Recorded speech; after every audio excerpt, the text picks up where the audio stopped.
sabi ko parang ito na yung perfect moment.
Nadala yung mic ko dun sa basket ko, sorry.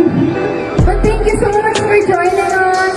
Thank you so much everyone for being here. And I hope you love the collection. And I hope this collection inspires you to dress up as confident as you want. And I hope you become more confident in terms of styling yourself. And I hope you find your style too. And don't be afraid to express yourself through fashion. Thank you so much. And of course, thank you so much to my Shein family for doing this. Thank you everyone. Feel free to go around to check out the collection too.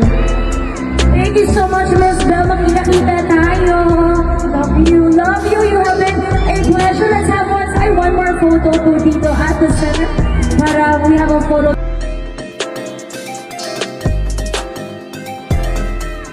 We were able to curate outfits, of course, with Shein. It's truly an honor, so I'm very thankful for this opportunity. Me talaga, I'm a user of Shein. I'm so happy that I get to choose from a variety of amazing fashion and clothes, that I get to express myself. I'm wearing one right now. This is part of the collection. There's this dress that is very structured siya, but at the same time, it's very on the go. I would go for that. It's the black dress with the white. Merong isa na, it's a tube dress that goes with the belt, which I love. It's very a casual, everyday look.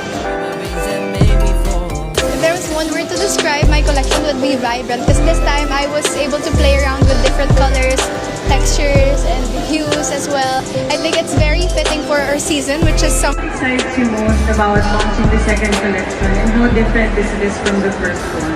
I think this one kasi, now that it's summer, it's the perfect season nga to play around with colors, with hues, with textures. And I think for this kasi, parang medyo mas naging vibrant yung colors ko. And at the same time, it really fits the season. And I think really for me, kasi my sense of fashion really depends on my mood. And this is me now. So I think that's what makes it different. And it's so beautiful because I get to express myself through this collection. Thank you po. Wonderful answer. And pa-follow up lang, baka did you feel like there was a growth in learning from the first collection and now?